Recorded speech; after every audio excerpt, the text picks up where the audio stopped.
Good day, everybody. Welcome back to the studio. I hope everybody's having a good Easter. I sure am, because I'm doing some art. I'm going to have a little party tonight with the kids.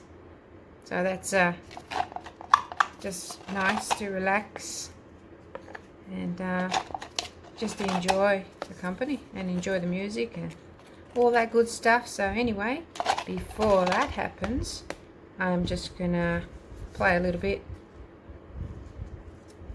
in my studio with this old piece. And I don't know if you could see how dull that looked. This is just one of the, I don't even know why I kept it, but probably because I wanted to keep the board and save it.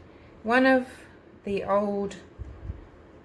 the first pieces that I did using the wrong resin and using the wrong pigments. In fact, I think these are acrylic paints.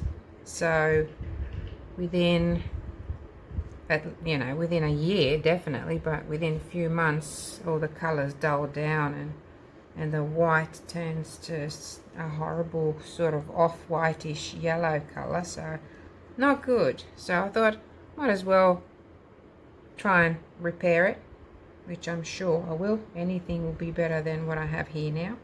So what you can see here is, because I've already sort of fixed and tidied the bottom of it, I really didn't want to wreck the bottom.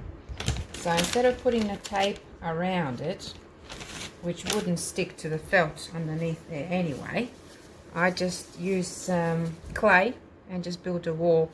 But I left it too long, and it's all dried up now, so there's a few cracks, so I'm really hoping that it won't leak. But anyway, let's see what happens.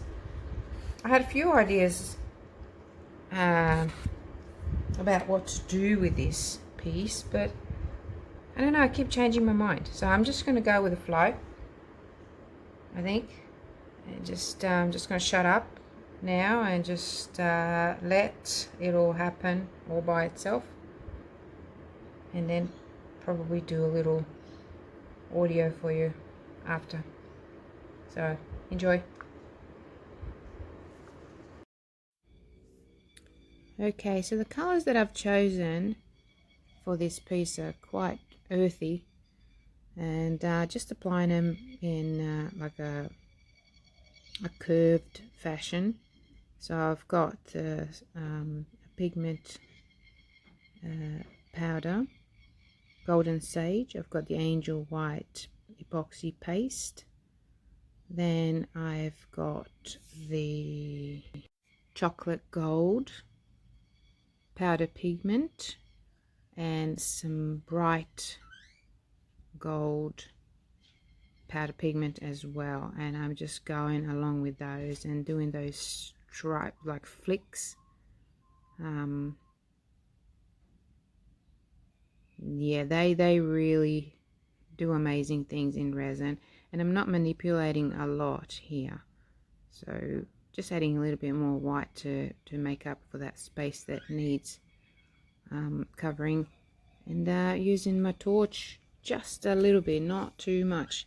Sorry, not my torch, my heat gun. I will be using my torch, you will see that shortly, to burn some parts of my resin. It's only because I like the effects that I get when I do that. Be sure to wear a respirator when you do this, because even though this particular resin is non-toxic, but if you're burning anything and breathing that in, it's really harmful for your body. So there goes that, and you can instantly see the changes there. It's just amazing. And here it is, just it's done. It took about 40 minutes to do, but I sped it up a little bit, and there it is. I quite like the colors together. And here's some shots and some close-up shots. Quite pleased with it. And that's it from me. Thanks for watching, guys.